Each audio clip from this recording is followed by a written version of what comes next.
Good morning, everybody. Mike Vacchi, Princetontrader.com, here with your Thursday morning pre-market webcast. Okay, daily chart. So, we talked yesterday. It was a nice rejection off the 58 to 60 area.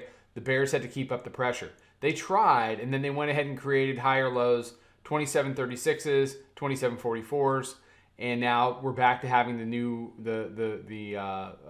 all-time high of 27.60 is back to being under threat. You can see that a little better here on the hourly chart. You can see that this 36.37 area, 36.5 was support pre-market on Monday. Basically, that area was just retested. So if you want to call it a double bottom, we start creating higher lows here, and now we start creeping back up into the 55s as high as 56.5, and you have to say to yourself, well, unless something dramatically different happens here, then we're going to get new all-time highs probably today.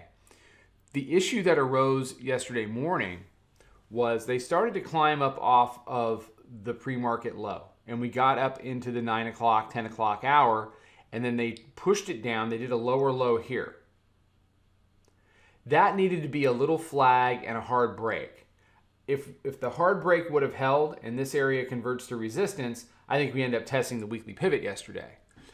When the bears blew that one, they set themselves up for, pretty bad day. I mean, they just got walked up, and they've been getting walked up all night. So now the only issue is, are we going to trade over 27.60 today or not?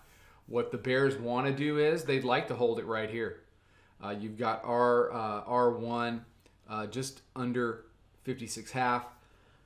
which is your red dotted line here. If that can hold and it can break hourly mid-band support, then you get a retest of the daily pivot. The daily pivot has been important. It's been important all week long rather, as support on Monday, support on Tuesday. When this broke, I said, look, and we talked about it yesterday during the webcast, if they were going to rally, the natural place to rally back to was the daily pivot for a test, 50 to 51. It's exactly what it did. When it rejected here back to 44, that was the bear's second chance to put in a day. Even if they don't make a lower low here, if you end up with daily pivot rejection and you close down here, then the chances of doing daily pivot resistance again in the overnight last night were a heck of a lot better than they were if you don't drop the ball at 44 and then close back, 50 to 51. So the bears continue to put themselves in this position, and they'll continue to pay the price. And the price today is probably going to be new all-time highs. All right, everybody have a good one. Trade them well. I'll be out with a wrap-up later. Inside the daily report today is a recording of the webinar that we did Tuesday after the close on trade management. If you haven't had a chance to see that, check that out. All right, everybody have a good one. Trade them well. Follow us over on Twitter, Instagram, and Snapchat at Princeton Trader. Check us out on Facebook and join us for a free trial at www.princetontrader.com. Trade them well.